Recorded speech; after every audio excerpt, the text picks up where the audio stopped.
Si Jakarta itu sebetulnya kalau kita patok umurnya pada pada dua 500 pada tahun. 500 tahun itu masih terlalu muda. Cilakanya orang hanya melihat perkembangan kota dan masyarakat di sini dimulai ketika penaklukan VOC. Oh, era itu. Ya, Makanya karena banyak maka terjadi itu. dikatakan orang Betawi baru ada, termasuk suku yang paling muda, baru ada nongol sebagai suku pada abad ke-19. Tong, lo nanti kalau punya mata jangan selihat-lihatnya, punya kuping jangan sedenger-dengernya, punya mulut jangan sekata-katanya, punya tangan jangan seraba-rabanya, punya kaki jangan sejalan-jalannya. Wah, Allahu Akbar, Allahu Rabbi, Allahu Kafi, Allahu Maafi. Jadi terus dia ini lagi nenek unduk-unduk, kaki unduk-unduk, ini gabungan. Kau manusia berbakti kepada aku, Iya. engkau memuliakan aku, maka tahun depan akan aku berikan tanaman-tanaman kamu, sawah kamu, kebun kamu menjadi semakin banyak. Jadi kota ini kalau engkong-engkong itu dari ringkih ya. Kalau kita belek dia itu, kita gali tanah itu. Wah, ada kabel ini, ada besi itu, ada. Sebetulnya kalau dia hidup, dia sebetulnya hidup ya. Dia merintih, semerintih-merintih. Panjang hidup Jakarta itu dia memberikan semuanya, darah, keringat, cucur segala macam kepada kamu.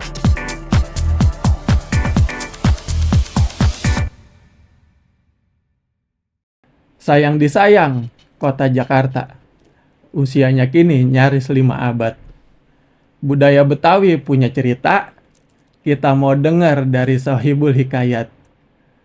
Hari ini podcast Ruang Jakarta kehadiran seorang Sohibul Hikayat, pendongeng yang juga akademisi, sejarawan dan juga budayawan Betawi, yaitu babe kita Yahya Andi Saputra. Beh, Assalamualaikum.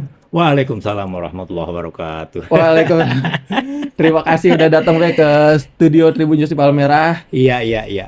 Ya, saya girang bisa nyampe ke ini tempat karena bagaimanapun juga buat saya kawasan ini tuh kawasan tempat salah satu juga tempat kita main zaman dulu ya. Oh iya, Kadang-kadang kalau ada kegiatan macam-macam gitu kita suka datang ke kawasan sekitar ya sinilah yang kawasan sekitar Palmerah, Senayan gitu. Palmerah, kemudian ya sekitar Kompas. Jadi kalau kita cari apa-apa yang berbau zaman dulu, kita kadang-kadang datang ke Palmerah gitu. Ya, iya, iya, iya. Nostalgia dikit. Ke Rawabelong Iya, begitu ya. iya, iya. Nah, kita Ya, ngobrol Beh ya, soal 5 abad Jakarta. ya. Tahun depan tuh Jakarta umurnya 500 tahun. Katanya Ya, dirayainnya. ya, ya, Nah, tapi saya baca-baca dari beberapa literatur gitu ya. ya. Saya sebenarnya pengen ngegali Babe 5 abad Jakarta ini soal kebetawian. Babe Ya. banyak nulis soal Betawi. Ya, Tapi ya, ada yang ya. bilang juga katanya Betawi itu suku yang paling muda di Nusantara gitu, Beh.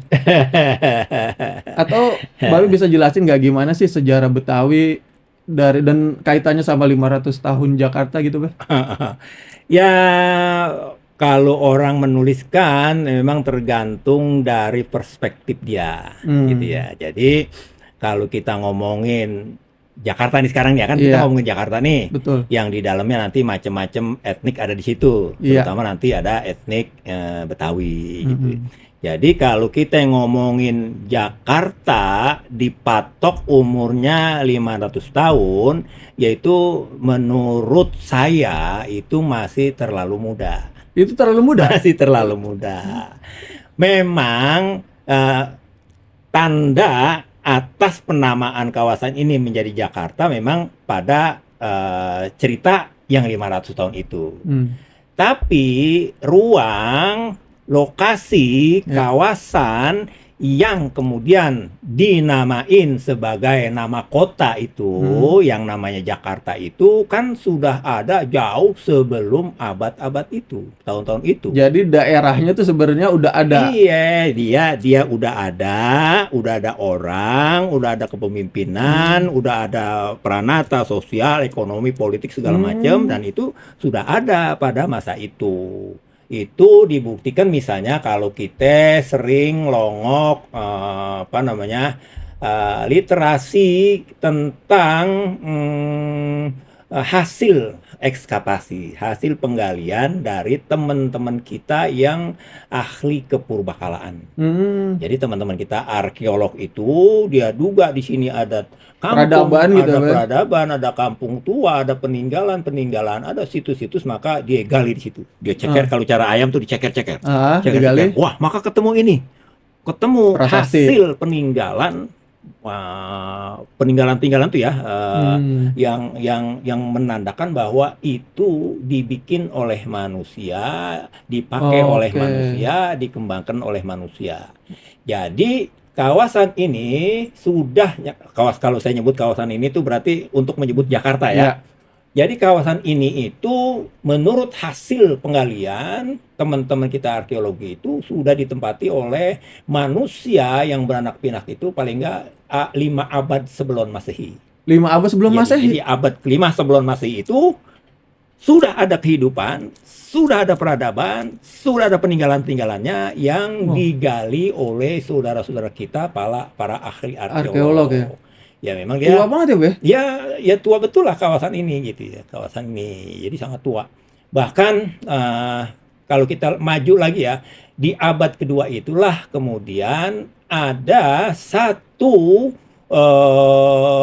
power system ya, kalau orang-orang sekarang bilang itu power Pemerintahan. system, pemerintahan, Hmm. kekuasaan, kekuatan atau kerajaan yang sudah berdiri. Abad kedua. Iya, di abad kedua, Oh, tahun 130. Tahun tahun 130. 132, ya. Ya, itu kita dapetin, saya dapetin dari hasil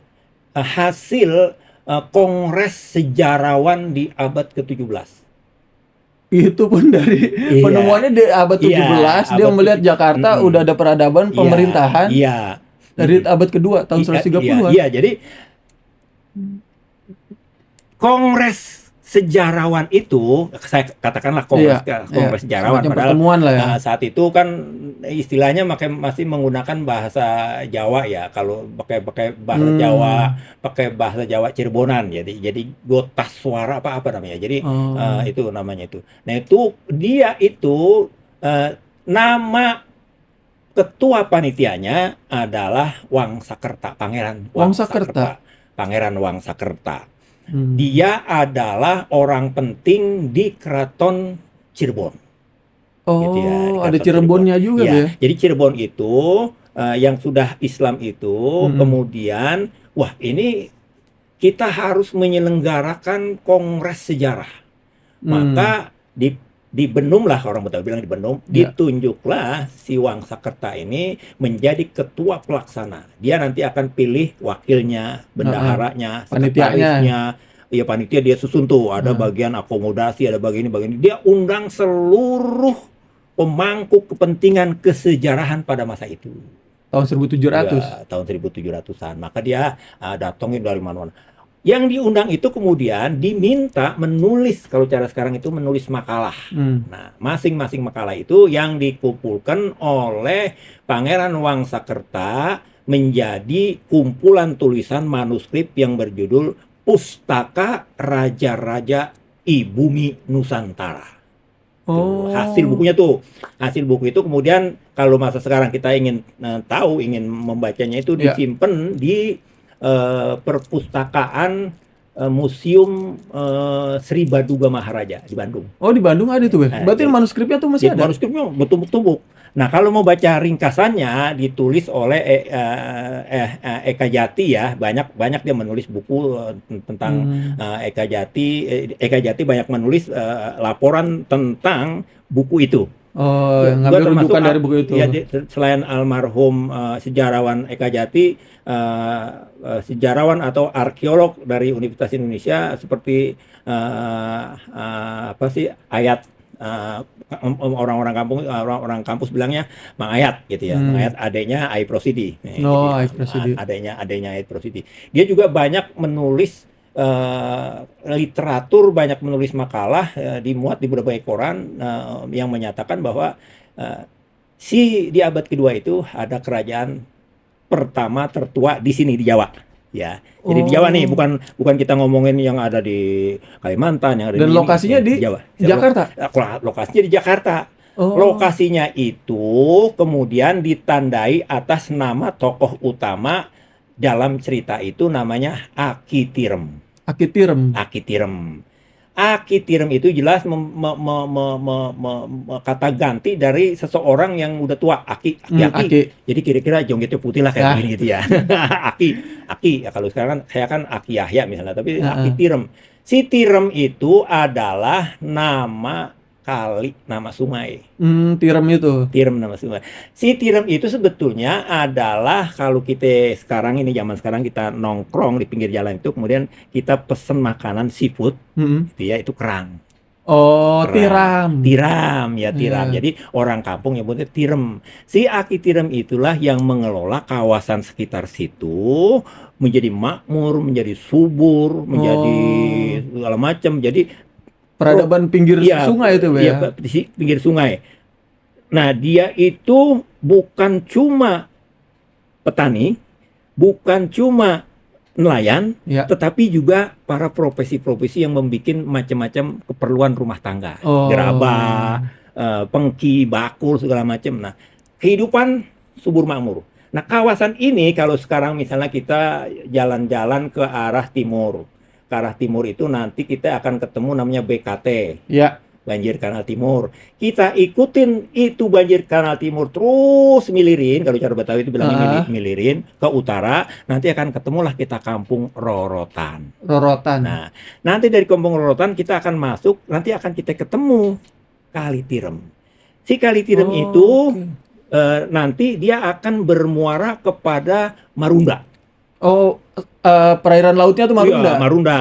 Kalau dia ke kanan ada Marunda Turi, ke kiri Marunda Besar, Marunda Kecil, Ya.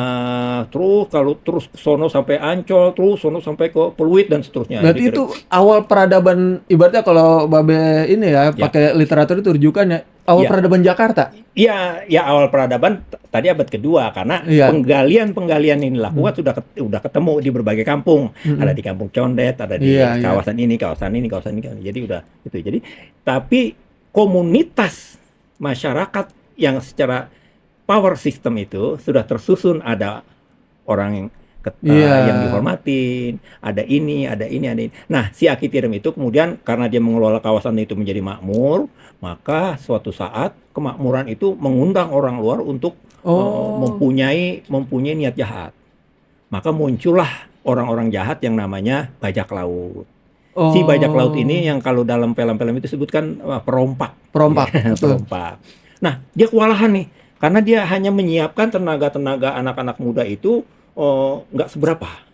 Dia juga belum tahu, belum begitu matang untuk teknik membuat parit, teknik Nah, perlawanan, untuk pertahanannya ya, gitu teknik maksudnya. strategi pertahanan itu dia. Akhirnya dalam keadaan terdesak itu, Morat Mari itu kampung dibikin, dirampok segala macam sama perompak, dia mengundang orang-orang dari utara. Orang-orang dari Hmm. utara ini anak-anak muda.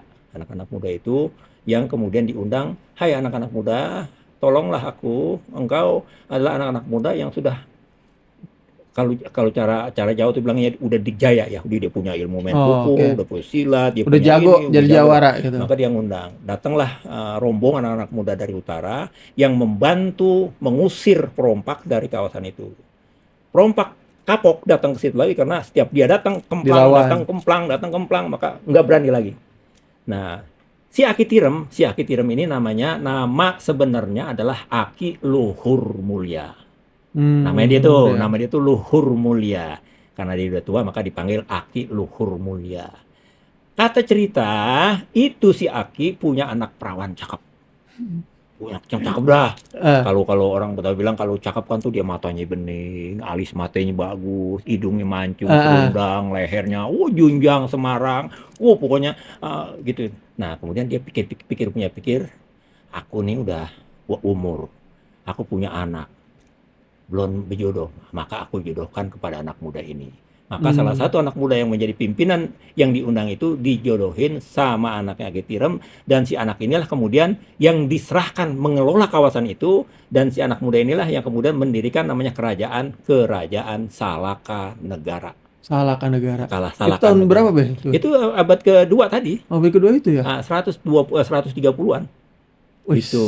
Jadi dialah yang berpangkat sebagai dewa negara atau dewa Warman. berarti kalau misalnya cerita babi sebenarnya kalau udah ada struktur masyarakat, udah ada Ya, peradaban itu sebenarnya ya patut ya. juga ditinjau untuk sebagai awal mula Jakarta ya, Be, yang Iya, bukan 500 tahun iya. aja. Eh, Orang-orang sejarah melihat kemunculan si Salakan Negara ini kan memang nggak ada data yang mendukung bahwa Salakan Oh, Negara itu ada. Kemudian nanti di abad kelima, ketika kerajaan Salakan Negara itu dia punya kawasan, kawasan pelabuhan itu disebut bandar. iya. Bandar namanya bandar. Jadi katakanlah Bandar Salakan. Bandar Salaka itu bisa saja di kawasan apa tuh Marunda, Mm-mm. bisa saja di dekat sebelah sono di Kali Blencong, bisa saja di kawasan sampai kepada menuju apa tuh Apa? Priuk, Muara i- Karang. bukan yang itu tuh yang dekat Ancol tuh, dekat Ancol ya. Iya. Nah, jadi Kali Baru, Kali Baru itu sekitar, Oh, iya. sekitar situ. Jadi bisa saja di situ. Nah, dia kemudian ketika kerajaan ini melemah karena muncul power baru Oh, di ada ini, abad ada. kelima Tapi di situ juga, dari situ di juga kawasan situ muncul. juga. Oh, Cuman oke. lebih ke sini. Oh, pinggiran ya. Munculnya itu di Kampung Tarum. Oh, Tarum Di dari Kampung Tarum. aliran Sungai Tarum tuh. Iya, jadi di Kampung Tarum itu nanti kalau kita sekarang masih ada kampung itu, kalau kita pergi ke sono ke kawasan utara itu nanti ke kampung sebelum kita negong ke rumah si Pitung kita negong ke kanan. Negong ke kanan itu nanti ada ketemu kampung Muara Tawar. Iya. Sebelum sampai ke Muara Tawar itu ada jalan yang ke kanan itu ada kampung Tarum. Disitulah kemudian Tarum itu nama pohon. Timbul kekuatan baru yang namanya Tarumanegara abad Oh, kedua. Di abad kelima. Di kerajaan inilah kemudian salah seorang rajanya rajin mematok daerah kekuasaannya dengan prasasti-prasasti. secara administratif dia Nah, apa punya daerah tuh iya, dia maka dia bikin ngepagerin. prasasti di Ketrik, prasasti Tugu Iya. ketemu. Prasasti Tugu itu mengatakan bahwa isinya itu di sini digali saluran kali untuk menghindarkan banjir. Oh, tapi itu Nah, ditulis, itu ditulis diketik dalam dibikin. prasasti namanya prasasti Tugu. Jadi itu yang banyak Nah, mendukung iya, pembuktian adanya Tarumanegara. orang sejarah melihat bahwa ketika ada data atau fakta Hmm. primer seperti si prasasti itu, Prasasti. maka disitulah dimulai ada dunia sejarah. Oh, berarti kalau yang sebelumnya itu kerajaan itu Ya, dia nggak cerita lisan aja, Be? nggak mendapatkan data-data tertulis pada Hmm. masa itu. Cuma Jadi, dari nah, lisan-lisan aja ya, atau apa, ya, Be? cerita lisan, ya cerita yang kita dapatkan dari informasi Wangsakerta itu, Oh, iya, iya. Pustaka Ibumi. Iya, iya. Nah, jadi si Jakarta itu sebetulnya kalau kita patok umurnya pada 500 tahun. 500 tahun itu masih terlalu muda. Kalau perspektif kita melihat bahwa kawasan ini sudah ada dan ditempatin oleh banyak orang mulai abad kelima sebelum Masehi atau ketika ada kerajaan Salakan Negara di abad kedua 130. Nah, itu data-data itu ada pada Pustaka Raja-Raja Iya. Ibumi Nusantara. Berarti Gitu ya. bisa lebih tua lagi Ya, sebenarnya lebih kalau tua versi lagi. sejarawan Iya, itu, Be. tapi memang kalau ngomongin Jakarta, dia bisa sangat 500 itu bisa sangat tua karena dia baru tahun 45 kemudian memiliki dasar hukum ditetapkan sebagai Oh, kota Jakarta. Dia iya. kira-kira baru 70 tahun, kira-kira baru 75 tahun Ini gitu. belum apa-apa, udah digugat aja sebenarnya mana-mana. Nah, kalau misalnya Jakarta juga tadi kan identik sama Betawi tuh, Be. Ya, Nah, kalau apa ya, sebutan suku Betawi atau budaya Betawi itu sebenarnya kapan itu, Be? Dia mulai mengkristal jadi ya. suatu yang disebut Betawi. Cikal bakal si Betawi ya sudah ada pada abad kelima sebelum Masehi. Oh, dari Kemudian situ. udah ada pada masa kerajaan Salakan Negara. Hmm. Karena dia itu sebutannya menjadi hulun. Menjadi hulun itu rakyat. menjadi rakyat dari kekuatan itu. Jadi bangsa itu. Iya, jadi ketika kerajaan Salakan Negara berkuasa, ya, si cikal bakal orang Betawi udah ada. Dia menghambak pada. Emang yang tukang ngarit, tukang bikin sampan, tukang nanam padi siapa? Kan rakyat. Iya. Itu dia. Rakyat itu yang nanti setor ada kepada penguasa, Pajak kalau atau apa paham sebetulnya. sekarang menjadi pajak gitu ya. Nah, kemudian abad kelima dia berubah lagi, nama bandarnya menjadi Bandar Tarumanegara. Di abad kelima itu kekuasaan Tarumanegara. Orang yang kuli-kuli, orang yang bekerja, orang yang jadi petani, yang menjadi nelayan, yang menjadi segala macam itu rakyat yang disebut cikal bakal. Si cikal bakal itu namanya proto.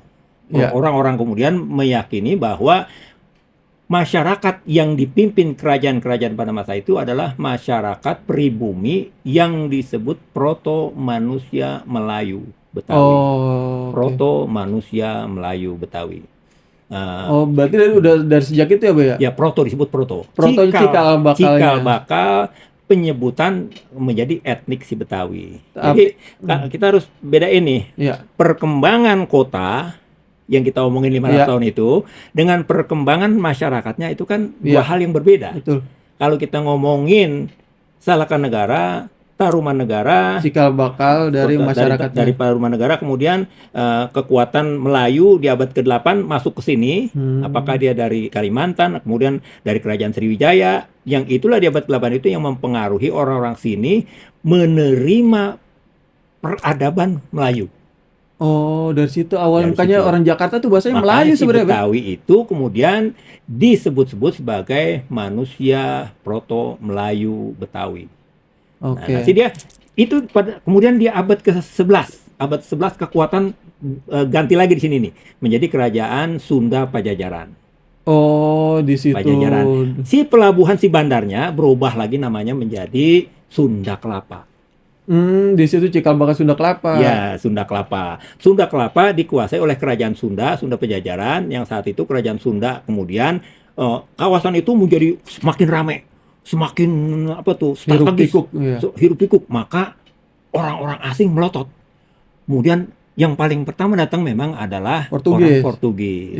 Si Portugis itulah kemudian yang membangun komunikasi dan menaikkan MOU kalau cara sekarang. MOU itu kemudian MOU bisnis dan keamanan.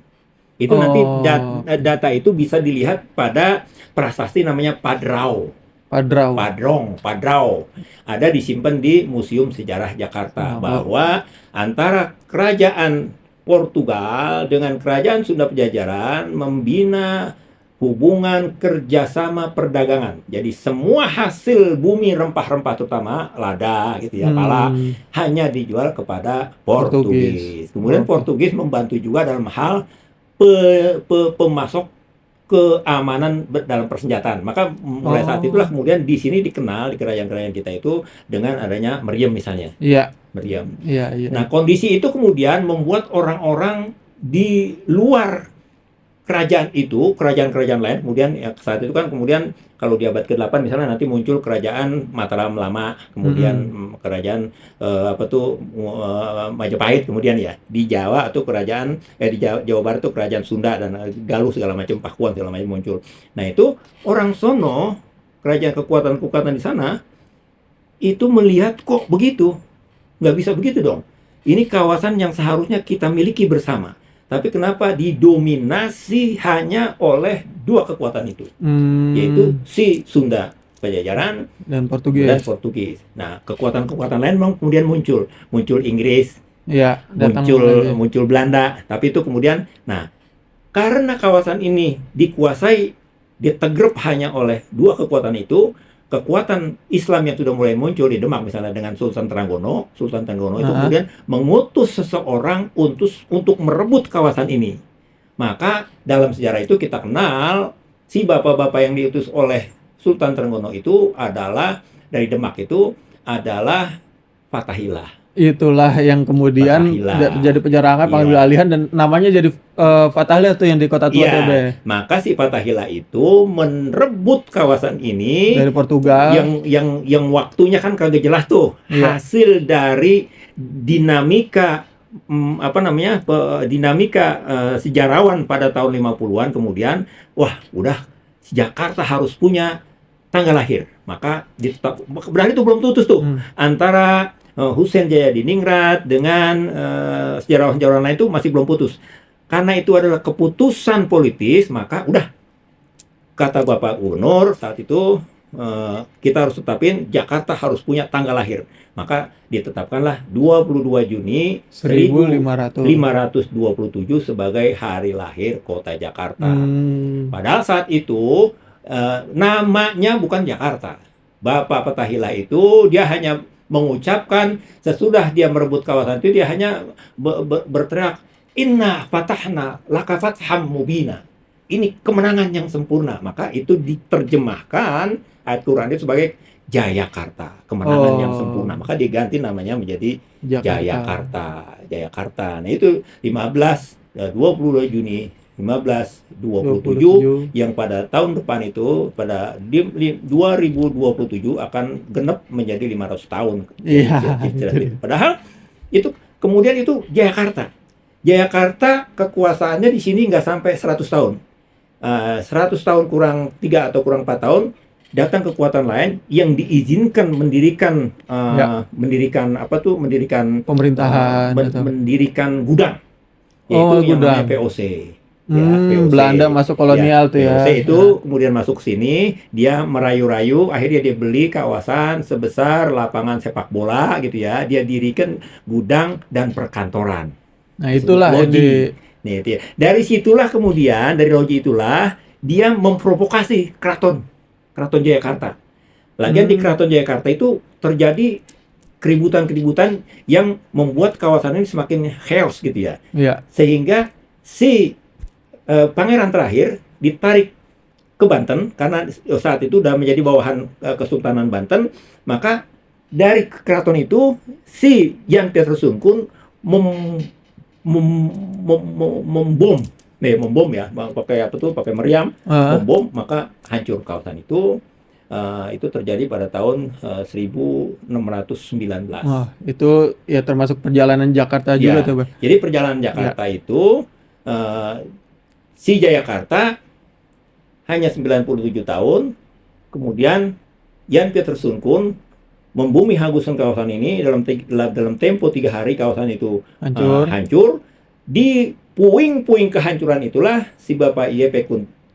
Kun itu membangun kota baru yang disebut dengan Batavia. Batavia di situ. Jadi dari bandar ke Bandar Taruma, Bandar Sunda Kelapa, Bandar Jayakarta, Bandar Batavia. Itu kota. Nah, nanti sekarang sampai ke Jakarta yang modern sekarang gitu, Bang. Tapi itu kan perjalanan panjang banget itu, Bang. Yang akhirnya sebenarnya itu membentuk masyarakat ya, orangnya itu ya, Be. Yang ya kalau tadi kita sebutnya Betawi itu sebenarnya, Be, ciri orang Betawi itu kayak gimana sih, Be? Apa kalau dia lahir di Jakarta aja udah Betawi? Atau apa dia kudu punya darah kakek neneknya misalnya, atau ada aktivitas-aktivitas tertentu gitu, Be? Kayak misalnya kalau saya baca Abdul Chair kalau nggak salah, dia nulis orang Betawi itu katanya ya kalau dia sembayang, kalau dia ngaji, main pukul, ada aktivitas-aktivitas tertentu yang menggambarkan orang Betawi. Tapi sebenarnya kalau menurut Babe gimana, Be? Ya bisa begitu. Kan proses si etnik ini mengalami banyak masukan dalam perjalanannya. Di abad kedua itu dia tetap mengandalkan kepada DNA. DNA. Kepada DNA. Si DNA ini kemudian bercampur lebih masif percampuran itu memang pada masa kolonial. Jadi ketika kota ini di bumi hanguskan dan diganti namanya menjadi Jayakarta, menjadi Batavia, maka si Bapak Y.P. Kun ini kebingungan. Wah, aku harus mendirikan kota baru tempat kita beraktivitas, berbisnis dan melakukan kekuasaan dan perluasan kekuasaan. maka dia bopong banyak orang datang ke sini. Ah, Ada terutama orang-orang Tionghoa Cina tuh yang memang ahli bikin ngitung. rumah, ahli bikin apa Oh, pembangunan justru, Bang. kali, ahli bikin tumbuh-tumbuhan, ahli bikin ini. Di samping itu dia terus si POC itu terus melakukan penaklukan-penaklukan.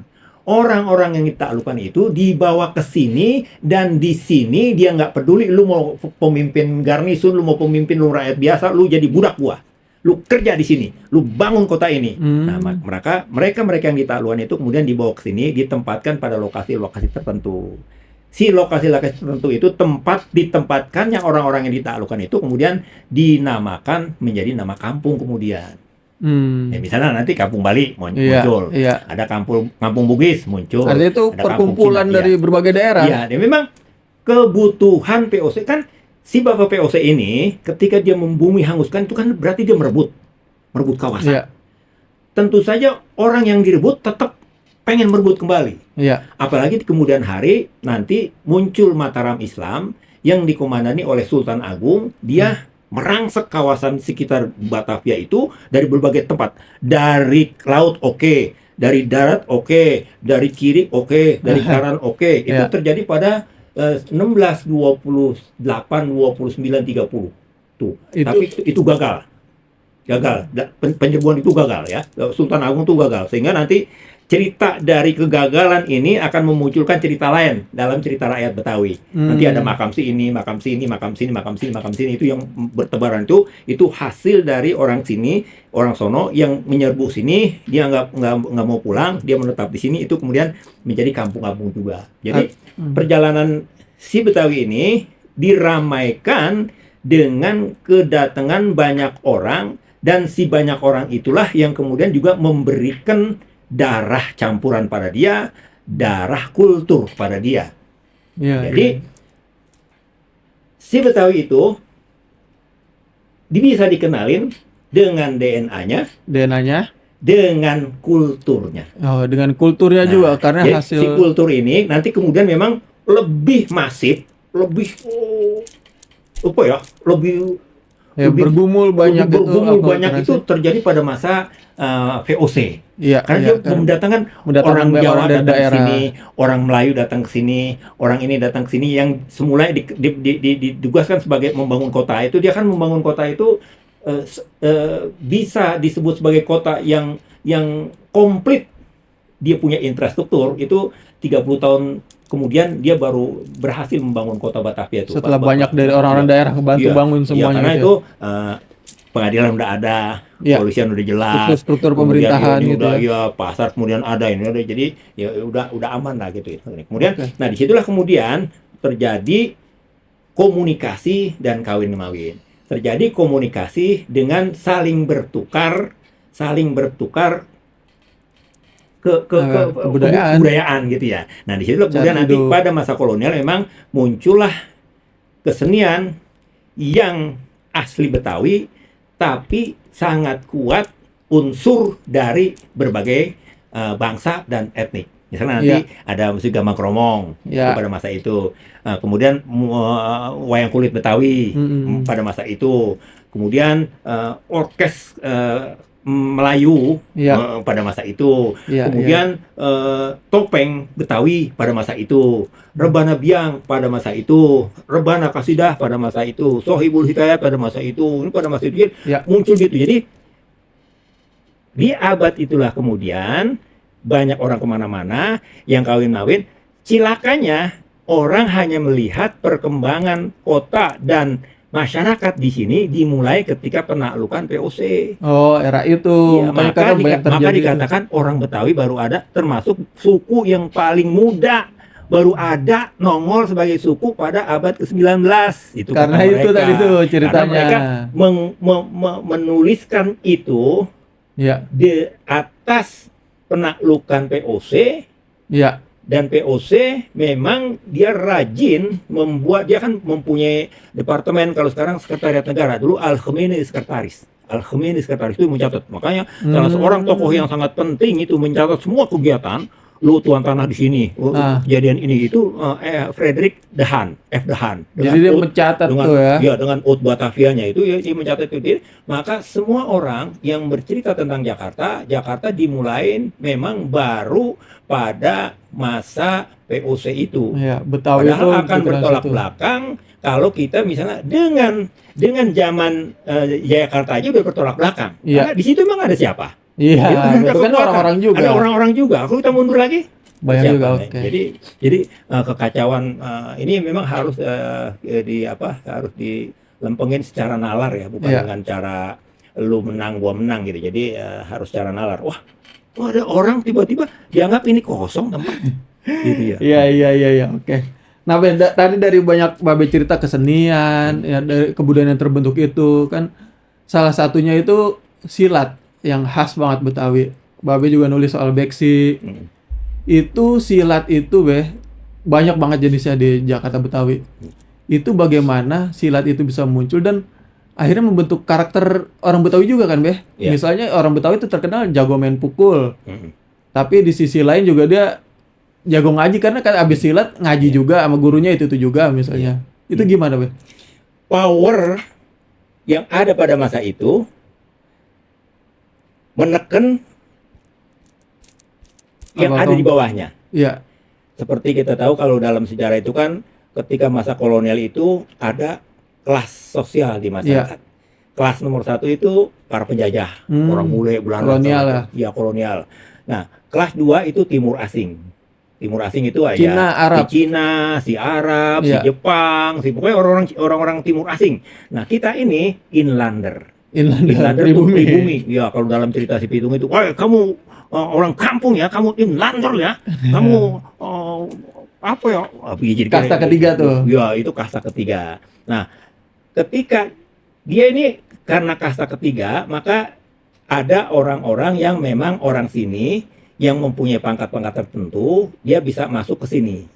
Oh, Itulah iya. nanti akan muncul cerita lain karena dari sistem pendidikan dia bisa masuk ke Iya. pendidikan Eropa. Tapi pada umumnya kita ini yang sangat cair, nggak melihat apa tuh kalau dalam itu kan ada priayi gitu ya. Iya, Nah, kalau abangan atau apa abangan, ada struktur santri gitu. Jawa itu. Kita ini kenapa misalnya ketika kerajaan-kerajaan itu yang misalnya Tarumanegara atau yang sesudahnya itu kan dia menganut Hindu Oh iya, atau kemudian ada Buddha.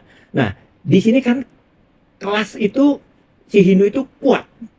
Ada Sudra, ada ini segala Iya, itu. ada- Nah, ketika di abad 8 orang-orang sini dikuasai oleh kebudayaan Melayu yang cair, maka dia memilih si Melayu yang cair itu, yang nggak mengenal kelas. Kemudian memang ini tidak mengenal kelas ini, kemudian dia merasa beda dengan sini, Iya. dengan baik Hindu Dengan maupun kelas Buddha, atasnya. baik dengan penjajah gitu ya, karena Iya. terutama pada masa penjajah itu terjadi seperti itu. Nah, ketika memang sebelum penjajah, dia kan memang sudah dimasukin oleh paham Islam. Yang kaum ketiga ini, yang pribumi ini, Ya, si pribumi ini.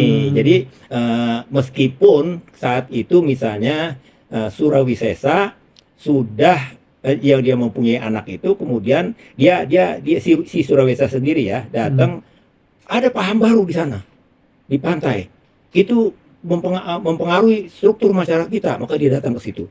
Dia datanglah namanya pesantren Kuro yang di Kerawang Barat. Oh. Dia lihat ketika dia mau marah-marah, dia mau amuk itu tempat, dia dengar ada orang ngaji. Si orang ngaji ini kemudian cantik. Udah, kemudian wah, saya naksir sama ini, saya mau kawin sama ini. Iya, maka saya Kuro bilang, lu kalau mau kawin sama ini ya harus punya syaratnya. Syaratnya apa? Masuk Bikin Islam. tasbih. Ya, Oh, bikin tasbih itu. Lu tasbih mana? Oh, ada ke Mekah. Jadi akhirnya dia punya anak, kemudian ada Subang Larang segala macam itu udah bebas memilih Islam. Jadi Iya. ketika Islam itu orang sini malah orang Betawi dengan paham Islam itu semakin asik karena Islam itu nggak memandang kelas. Nggak Oh, di memandang situ kelas. dia tuh. Ya, jadi pokoknya lu yang paling alim, lu yang paling apa sih Itu yang nggak paling ada di situ.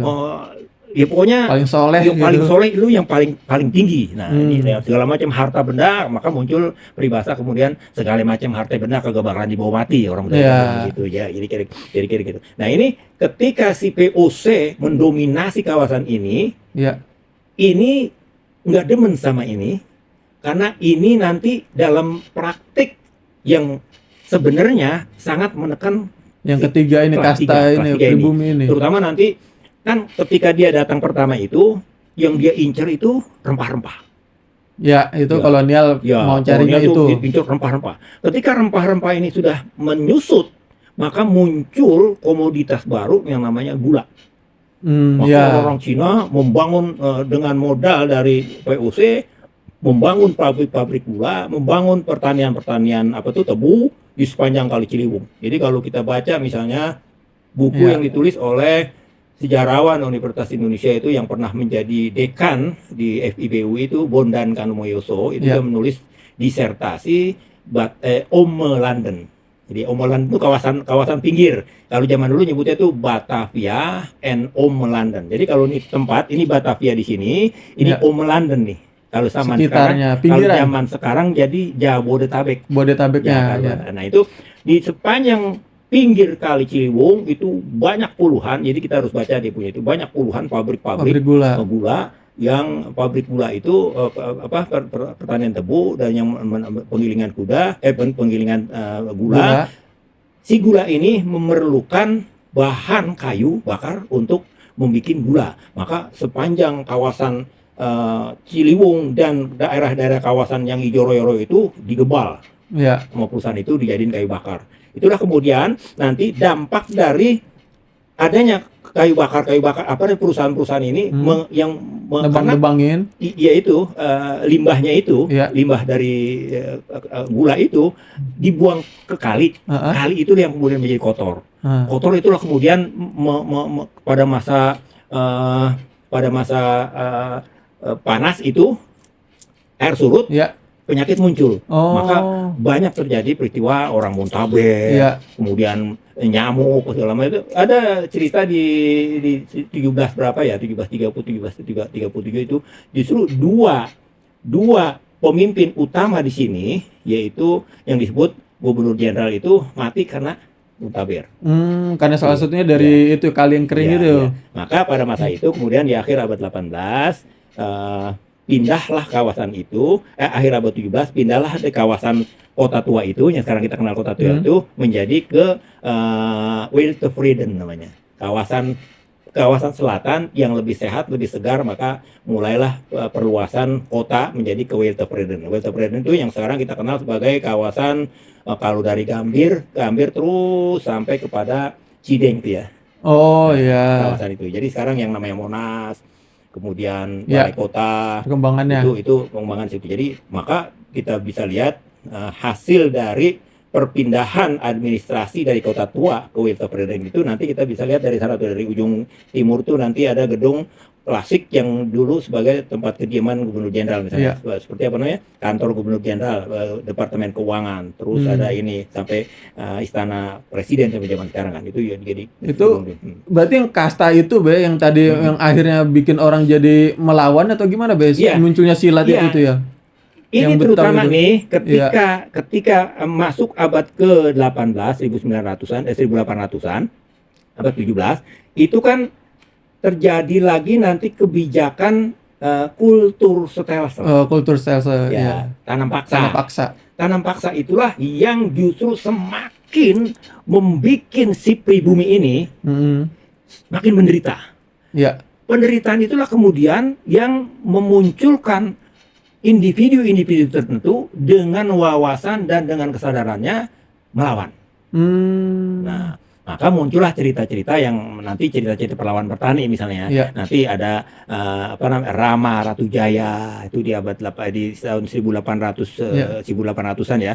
Kemudian muncul pemberontakan petani lagi, juga termasuk perlawanan individual. ya, Perlawanan individual itu misalnya muncul cerita si Pitung. ya, Nah, orang-orang inilah kemudian yang diberikan kelebihan untuk menangkap informasi dari alam. Dialah kemudian yang nanti, wah Kalau misalnya cerita silat si anu kan beksi itu Iya. kan banyak versi. Salah satu versi yang terkenal kan ada dua, misalnya cerita tentang Raja Bulu gitu ya. Raja Bulu, tapi si Raja Bulu tetap juga inspirasi mendapatkan jurus itu dari siluman macan putih. Oh, itulah dia yang Iya, makanya tadi menangkap iya, informasi alam iya, tuh. betul, dan itu dia kan si Raja Bulu ini jagoan. Ah. Jagoan itu dia punya silat sendiri. Dia punya anak, udah gede, udah balik, udah 17, budeg. Oh, kalau bisa dengar. Budeg, ya. Iya. Karena dia budeg, dia dirayu sama babenya, Tong, ini ikut dong latihan sama babe nih. Babe ini udah umur, udah tua, nanti siapa yang bakal nerusin ilmu babe nih? Maaf babe, ya kalau cerita. Maaf babe, ini saya sebetulnya bukan kagak mau belajar, saya itu belajar sebetulnya main pukulan, main silat. Lah, lu belajar kemana? Gua nggak pernah lihat lu berkeringat di depan gua. Bukan, saya belajar bukan kepada babe. Jadi pada hari-hari tertentu itu saya pergi ke pinggiran hutan. Di pinggiran hutan itulah saya merenung-renung, tapi tiba-tiba muncul seseorang yang ngulapin saya dan ngajarin saya. Ngajarin apa? Ngajarin itu pukulan. Nah, ya udah, saya nggak mau belajar sama baik. Baiklah kalau lu nggak mau belajar, baik. Gua sekarang mau nantang lu, kalau cara kita sekarang ya. Malah diajak gua mau nantang lu. Kalau lu menang, gua jadi murid lu. Kalau lu kalah, lu jadi murid gua. Singkat cerita, bejaban namanya, sambut lah. Taktuk. Anak apa bapak nih? Kalah si babe. Oh, babenya kalah? Babenya kalah. Ya maaf Tong, gua kalah. Tapi ngomong-ngomong ini, lu pakai jurus apa? Saya nggak tahu, Mbak. Jurus saya nggak tahu. Tapi saya diajarin, tiba-tiba pas dia melengos itu, dia mau pulang, saya lihat buntutnya doang. Apa buntutnya? Buntutnya buntut macan putih. Saya diajarin oleh macan putih, Mbak. Oh, itu siluman. Lalu begitu, gua dapat tangkap lu punya jurus ke depan, samping, kanan, kiri, belakang. Wah, itu berarti pertahanan 4 jurus, 4 arah. Nah, itu beksi lah. Karena saat itu kemudian memang banyak orang-orang Tionghoa pada saat itu yang sudah juga ikut serta dalam pengembangan itu. Jadi dia mengambil istilah-istilah yang diambil dari orang-orang Tionghoa. Jadi, nah karena itulah kemudian ini diasah terus, kondisi sosial ekonomi si masyarakat pribumi ini semakin payah karena dia kalau nggak bisa bayar blasting, rumahnya disita, kambingnya dibawa, anak perawannya dibawa, maka salah satu yang paling fenomenal ya cerita-cerita rakyat yang paling menonjol ya si Pitung misalnya, atau perlawanan si Kalim Bapak Kaya di Jakarta Barat, kemudian perlawanan Entong Gendut kalau di Condet ya 16-19, tapi yang fenomenal yang sampai sekarang tingkat keyakinan orang kepada cerita rakyat itu kepada si Pitung. Gitu. Jadi dia juga sebelum dia menjadi dirinya yang dikenal sebagai Robin Hood itu, karena banyak orang nyebutnya Robin Hood itu, dia juga mengalami persekusi, mengalami sesuatu tekanan-tekanan dari para penjahat saat itu. Wah, saya dagang, hasil dagangan saya yang adalah milik engkong saya, adalah milik keluarga saya dirampok orang. Saya berjanji dalam hati untuk merampas kembali itu. Maka dia belajar. Dia pergi belajar ke Jinaipin, dia belajar ke sini, dia juga termasuk belajar tarekat tuh, karena jaringan tarekatnya itu tarekat Syekh Rahman juga bisa dipakai dia, tapi lebih banyak kepada Abdul Qadir Jailani.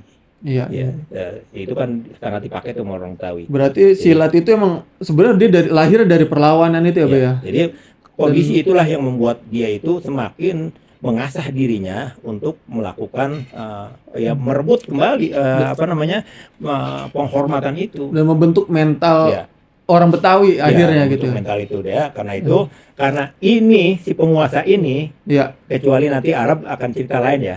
Si Cina dengan si penjajah yang kelas atas ini itu kan dia punya paham berbeda.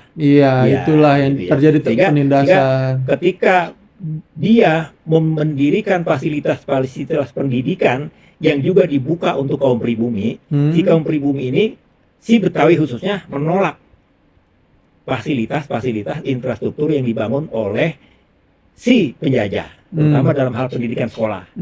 Maka orang-orang sini lebih memilih kepada pendidikan informal di rumah atau di langgar atau di masjid Iya. dengan pendidikan keagamaannya. Iya. Nah itu maka zaman dulu tuh kalau di kampung kita itu orang bayang pakai celana panjang itu diomelin suruh pulang karena meniru gaya-gaya Oh. Belanda lu, gaya Belanda lu gitu ya. Makanya pakai sarung, Pakai sarung, serebet gitu. ya. Nah inilah kemudian ini yang begitu kejam menindas pada ini muncul kesadaran orang-orang yang diberikan pemahaman untuk menyerap energi, maka dia melakukan itu. Dan itu kan memang nanti ada prosesnya tuh. Jadi proses pertama dia harus begini, proses kedua harus ada rasulan, proses ini harus naik tingkat harus begini, harus begini. Nanti ada wiridan, ada macam-macam. bahkan ada puasanya juga, puasa. beberapa silat.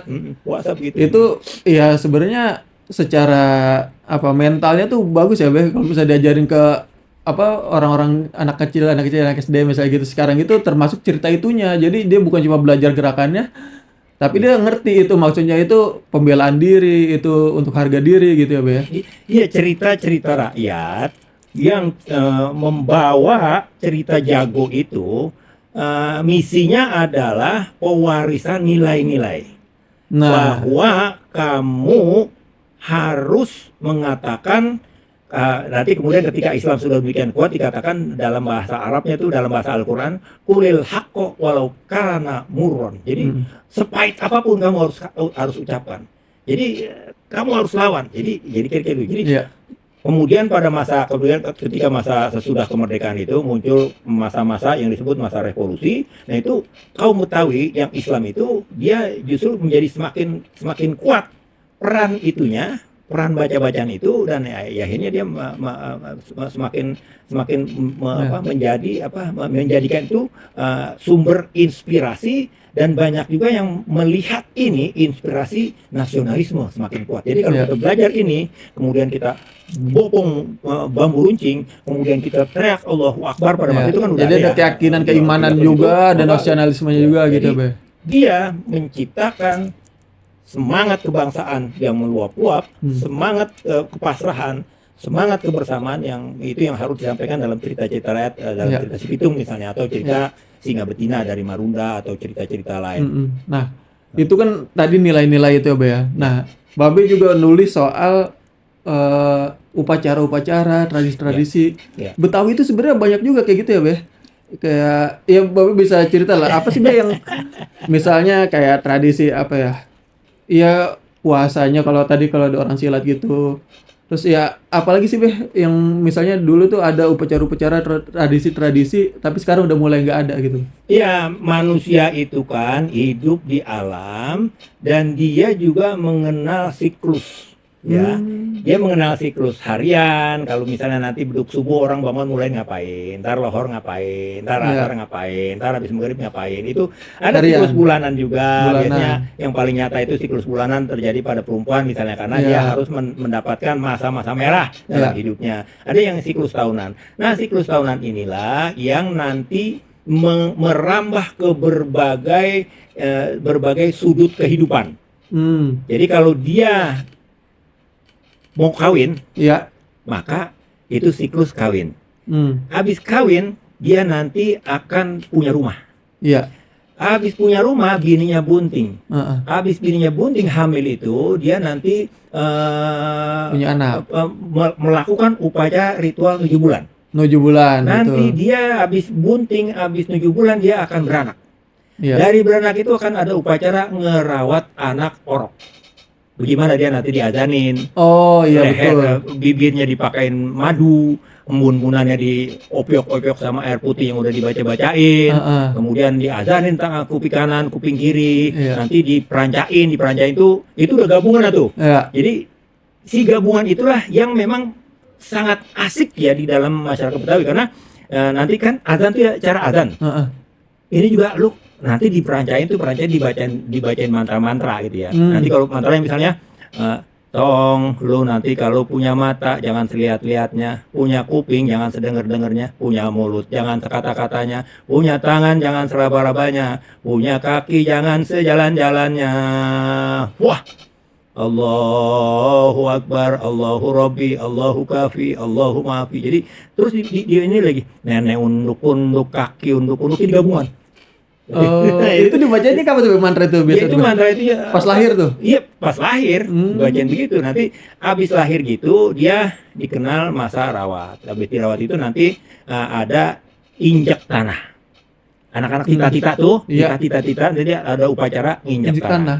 Yang injak tanah, injak tanah. Iya. Nanti ada upacara habis injak tanah itu nyapi. Oh, udah selesai menyusui. Iya, udah selesai nyusu nyapi. Ada upacaranya tuh. Apa yang harus dibawa, apa yang dia diminta kepada siapa. Habis nyapi nanti dia lepas ngaji. Hmm. Atau nanti upacara lepas ngaji, hatam Quran. Hatam Quran. Nanti upacara hitanan. Ya. Nah begitu ya siklusnya terus sampai dia kawin lagi sampai pada mati, sampai dia meninggal dunia itu. Nah, untuk melengkapi itu semua, nanti bagaimana kita berkomunikasi dengan alam, komunikasi dengan air, komunikasi dengan angin, komunikasi dengan ini segala macam. Itulah nanti ada upacara baritan namanya, sedekah bumi. Hmm. Jadi itu juga gabungan tuh, paham antara Hindu dengan Islam. Oh. Karena dulu itu Iya. upacara itu, tradisi itu memang sudah dijalankan oleh orang sini pada masa Hindu. Oh, udah dari masa Hindu. Iya, jadi semua persembahan tuh, ancak-ancak segala macam, makanan ini macam, bekakak segala macam, dipersembahkan kepada Dewi Kesuburan. Oh, kalau waktu zaman Hindunya Iya, tuh itu namanya diperuntukkan Dewi Kesuburan. Sri. Dewi Sri. Dewi Sri. Jadi semua tuh, maka di situ muncul nanti dia harus memberikan persembahan kepada kekuatan di timur, di utara, di selatan, di barat, di pusat. Persembahan itu dengan cara suguhan tuh ancak. Oh, iya. Terus kemudian dia potong kebo. Itu isinya ancakan itu apa Ya, aja tuh, Be? ya, Oh, daging-daging kebo. Semua yang dihasilkan dari bumi. Oh, hasil panennya. Apa yang hidup di atas bumi. Jadi baik udah diolah maupun belum diolah. Jadi kalau kita melihat ada dodol, ada kue dongkal, ada apem, ada rujak, ada ini, ada semuanya termasuk yang belum diolah. Pisang, rambutan, segala macam juga termasuk kelengkapan lain ya, ada nasi kuning, ada apa bekakak, ada komplit lah. Itu kemana, Be, tradisi itu, Be, sekarang, Be? Iya, sekarang itu memang masih rutin dijalanin di kampung, namanya kampung Pondok Rangon. Oh, di Pondok Rangon masih ada? Masih ada itu. Jadi setiap tahun rutin memang sudah sebagai fungsinya sudah berubah. Jadi fungsinya dimanfaatkan untuk silaturahim, untuk promosi pariwisata, untuk pengenalan kepada masyarakat kembali. Jadi bukan masyarakat petani lagi sekarang yang di situ. Jadi tapi semua unsur-unsur itu dibawa tuh ke namanya ada keramat ganceng. Dia juga dia potong kebo. Sekarang kalau kebo itu udah mahal, maka diganti sama kambing. Sapi. Oh, kambing malah. Kambing. Tapi rupanya pemotongan itu dalam sacrifice itu, dalam apa namanya? Iya, pengorbanan itu. Ya, dalam pengorbanan itu memang bukan dilihat bentuk jasa dia, tapi keikhlasan orang dalam bentuk nanti kucuran darah. Oh, kucuran darahnya itu yang jadi nilai. Berarti kalau di Islam pahalanya gitu lah ya. Tapi mungkin kemungkinan juga ini melihat dari peristiwa Nabi Ismail kali ya kalau menurut saya. Karena kurban ya kalau di Islam. Ternyata pengorbanan itu, keikhlasan Ismail pasrah kepada babanya untuk motong dia tenggal dia punya lehernya, itu kepasrahan itu yang dicari. Iya. Pasrah, gua nggak ada apa-apa yang di depan Yang Maha Kuasa. Itulah kemudian. Nah, itu kemudian persembahkan itu. Nanti ada macam-macam kesenian tuh, diarak pakai ondel-ondel.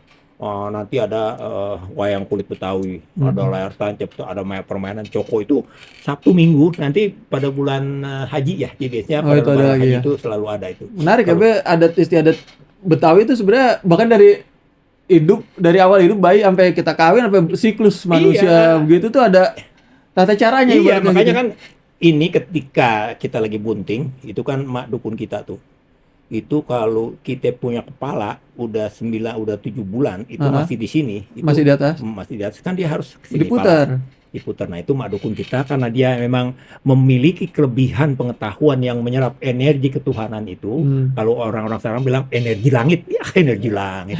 Energi ketuhanan itu dia bisa meraba. Hmm. Orang lagi bunting itu kan problemnya banyak.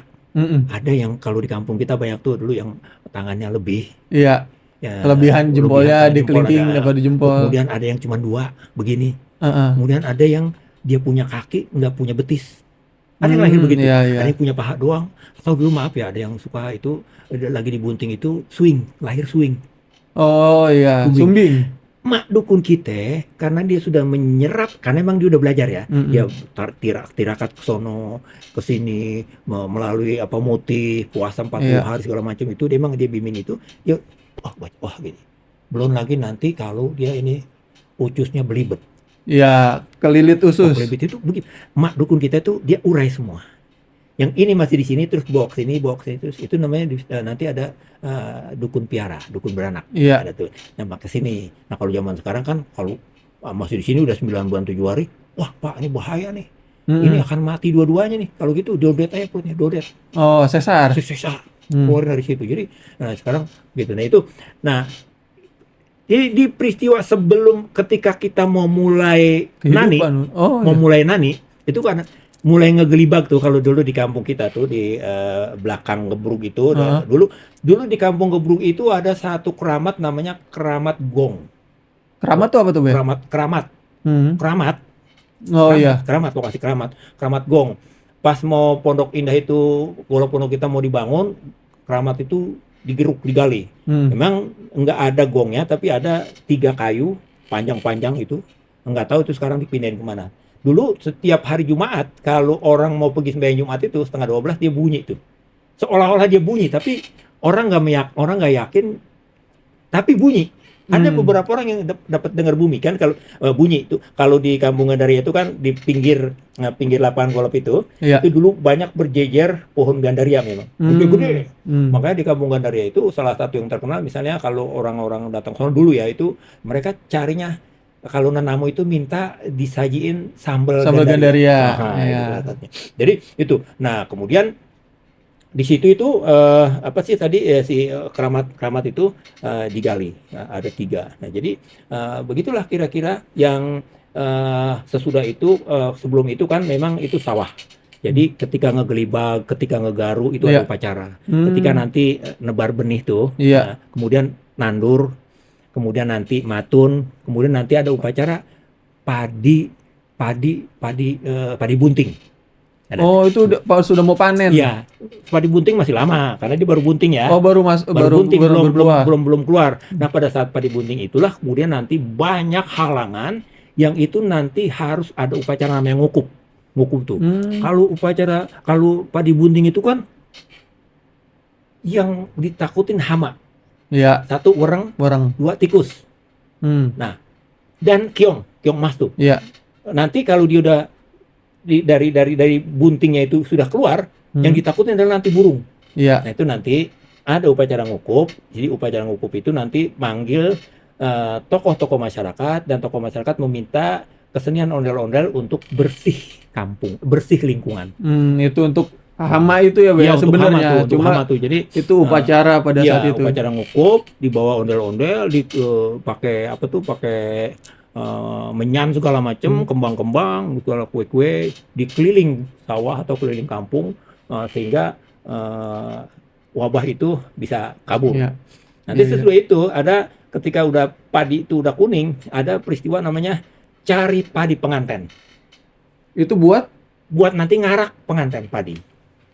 yang buat benih lagi selanjutnya. Ya, si padi penganten itu dicari, dipotong, dia yang diarak menuju ke lumbung, ditaruh. Oh, dan dibawa ke lumbung. Nanti baru motong, ngegampung namanya, pakai ani-ani. Iya. Nah, sesudah itu nanti ada namanya pesta panen. Baru itu panen. Si pesta panen itu nanti sesudah kelar semuanya ada pesta panen yang beneran, yang nanti ada musik sampyong namanya. Musik sampyong, silat tarinya tari uncul, permainannya permainan ujungan. Waduh, ujungnya. banyak banget. Jadi sebenarnya bahkan tradisi pangan juga ada di situ semuanya Iya, sebenarnya. Oke. karena dia nggak bisa berdiri sendiri, Iya. dia harus mempunyai hubungan betapapun orang lupa pada itu. Dan Ada itu sesuatu yang harus dipelihara. dan garisnya itu sebenarnya antara manusia sama alam pada Iya, akhirnya gitu ya, Be, ya. makanya itu ada beberapa simbol yang memperlihatkan itu nanti dalam rumah Betawi. Misalnya kalau kita kita kenal yang bentuk ragam itu namanya gigi balang, Iya, gigi itu kan balang tuh. tumpal. Itu kan Hmm. pada masa Hindu. Itu sebetulnya pemahaman bahwa dalam alam ini, dalam kehidupan ini senantiasa nyangkut apa yang manusia, Mm-mm. al-insan, al-alam, Iya. yang maha kuasa. Oh, Jadi itu tiga itu ya. iya, jadi mikrokosmos, makrokosmos, metakosmos. Hmm. Nah, nanti si manusia berbaik-baik sama alam, si alam akan memberikan banyak hal kepada dia. Kebaikan juga. Orang model kamu itu yang orang-orang pinter, yang orang pinter yang kemudian jadi dukun, dia rawat sirih, dia rawat sereh, dia rawat patah tulang, dia rawat telang. Si tanam-tanaman yang dirawat ini akan memberikan manfaat. Oh, telang itu buat ini. Iya, Oh, iya, serai iya. itu buat ini. Nanti itu hubungan itu tuh. Nah, nanti yang goib-goib tuh bangsa setan segala macam, Ah, siluman. Nah, tadi siluman misalnya si macan putih itu ditangkap oleh manusia yang dia memberikan manfaat kepada ini, dia ajarin main pukulan. wah, Jadi, itu akhirnya. nah, nanti ini hubungan juga lain. Ini ada Pak, kalau cara sekarang tuh manusia untuk sampai kepada sini ada password. Iya, Ya, kalau mantra itu. kalau cara Hinda ya password. Iya. Jadi dia nanti ada bekakak ayam. Oh, itu dia yang dipakai Iya. untuk bisa berhubungan dengan yang di Iya, atas. ada bekakak ayam, ada nasi kuning, ada telur manis, ada Hmm. telur, ada air manis, ada air bening, ada susu, ada kopi, ada buah-buahan, ada kembang 7 rupa, ada ini, ada ini, ada ini. Nah, ini aja si password ini Hmm. kalau kurang dari satu, dia nggak kebuka Nggak tuh. nyampe. Nggak nyampe. Lu mau sampai kapan juga nggak bakalan bisa tuh buka tuh email lu karena lupa sama Iya. password. Nah, ini dilengkapi nanti itu kan barang yang tersentuh, yang tangible. Mm-mm. Ada barang yang Intangible. intangible, yaitu tadi berupa jampe-jampe. Iya. Misalnya nenek unduk-unduk, kaki unduk-unduk, ada daging mengungsir, udah kagak, ada daging si kapes-kapes, daging kapes udah kagak, peslim pesurip waras yang itu putih, ya ora apa-apa. Wah, Allahu kafi, Allahu maafi, Allahu la yadurru ma'asmi syai'un fil ardi wala fis sama wa sami. Jadi Iya. ketika dia sudah masuk Islam, maka dia juga ikut pada bacaan digabungin Dimasukin juga dari tuh. yang lama, karena pemahaman kita kan tetap aja itu meskipun bahasa sini dengan campur-campur, si Betawi itu dengan campur-campur ini campur segala macam, tetap aja itu adalah karunia ajaran dari yang Maha Kuasa. Iya, iya, iya. Gitu. Jadi kira-kira begitu. Nah, barulah kebuka tuh. Oh, Itu dia. ternyata engkau manusia berbakti kepada aku. Iya. Engkau memuliakan aku, maka tahun depan akan aku berikan tanaman-tanaman kamu, sawah kamu, kebun kamu menjadi semakin banyak hasilnya. Jadi besok tahun depan ada lagi. Jadi siklusnya begitu. Oke deh. Nah, ini itu udah pelajaran banyak banget dari Babe soal adat istiadat tentang kebetawian dan upacara-upacara tadi yang sebenarnya garisnya antara manusia dengan alam gitu. Berarti kalau sekarang pembangunan kagak ngormatin alam itu durhaka tuh ya, Be ya? Ya, bukan durhaka lagi, durhaka 7 turunan. Karena begini misalnya, sekarang itu kan banyak air itu menjadi Iya. barang komersial. Bahkan air aja udah komersial Air yang dijual-jual. udah punya. Dalam tradisi kita itu, bukan tradisi di Betawi ya, tapi di orang Betawi bahwa air itu, air wahai manusia, itu adalah barang sosial yang nggak boleh kamu kuasain sendiri. Karena si air itu bisa saja dari rumah sono, lewat sini, lewat rumah kamu, Iya. terus kemudian baru saya bikin sumur, baru saya bisa minum. Itu nggak bisa dia Iya. tumbuh dari cuman di kolom saya sendiri, karena dia begitu. Maka pada masa itu kita memang setiap rumah itu selalu menyiapkan kolom di depan rumah. Mm-mm. Nah, kemudian pada masa COVID itu, kemudian pemerintah baru Wah, udah memerintahkan nyediain ada baskom-baskom, cuci air tangan cuci ya, tangan. ada sabun ya. Emang itu Orang dulu mau udah tradisi ngelakuin. itu kita begitu, karena kalau Iya, ada orang lewat tuh dia kalau lagi musim hujan dia mau datang masuk rumah dia bisa cuci kaki di iya, situ. benar. Kalau dia lagi aus dia bisa Minum di dia situ. bisa itu. Kalau zaman dulu tuh zaman kerajaan di sini kan ada kerajaan kerajaan Betawi itu namanya Kerajaan Tanjung Jaya. Iya, Kerajaan Tanjung Jaya itu bawahan dari kerajaan Sunda Pajajaran. iya. Jadi dia namanya si raja itu raja perempuan. Si raja perempuan inilah yang nanti diperintah mengelola pelabuhan Sunda Kelapa. Dia mengelola pelabuhan Sunda Kelapa itulah dia meng-hire seseorang yang kuat, yang jago, yang patuh, yang memiliki kemampuan untuk itu. Dalam cerita rakyat muncul namanya Aki Waitem. Cerita Nah, itu Waitem. dia. Cerita Waitem tuh yang dia jagoan palang pintu pelabuhan Sunda Kelapa, yang dia mencatat macam-macam kapal yang datang, orang yang datang, orang yang berangkat, mau bawa apa. Jadi itu tuh. Nah, pada masa itu kemudian terjadi serbuan itu kan, tadi kita kembali Iya, pada itu 500 dia. tahun itu, kemudian karena dia ditaklukkan oleh Fatahillah, dan direbutlah kekuasaan itu, hilang kekuasaan si Betawi di situ. Oke. Nah, terakhir Babe, ini Ya. soal 5 abad Jakarta, balik ke topik kita. Ya. Babe punya nasihat atau apa yang ingin Babe sampaikan? Jakarta sekarang udah umurnya 5 abad. Apa yang harusnya ditinggalkan, diwariskan untuk Jakarta 5 abad ke depannya, Be? Jadi kota ini kalau ngkongkong itu udah ringkih ya. Kalau kita belek dia itu, kita gali tanah itu. Wah, ada kabel ini, ada besi itu, ada itu. Sebetulnya kalau dia hidup, dia sebetulnya hidup ya. Dia merintih semerintih-merintihnya. Jakarta ini merintih. Merintih karena dia udah bungkuk, udah tua, tetap digencet, tetap diituin. Nah, saya kepengen mari sama-sama, wahai kawan-kawan, kita jadikan tanah Jakarta ini sebagaimana kita menghormati emak kita. Kalau kita emak tuh, emak ya, Iya. emak melahirkan kita nih. Iya. Ya, waduh anakku sehat. Dia kencingin kita kencingin. Wah, anakku kencing sehat. Wah, anakku berak kencing. Nah, jadi emak gak mikirin apa-apa. Sobrang aja dikasih. Begitulah si Jakarta kepada warganya. Lu mau ngapain aja di sini, lu mau BAB, lu mau BAK, lu mau mengeksplorasi segala macam, lu mau ambil nafasnya, lu mau ambil ini, ada. Tapi mari sama-sama, wahai kawan-kawan, kita menjadikan tempat pijak kita hidup ini sebagaimana emak, dan kita menghormati emak bumi kita.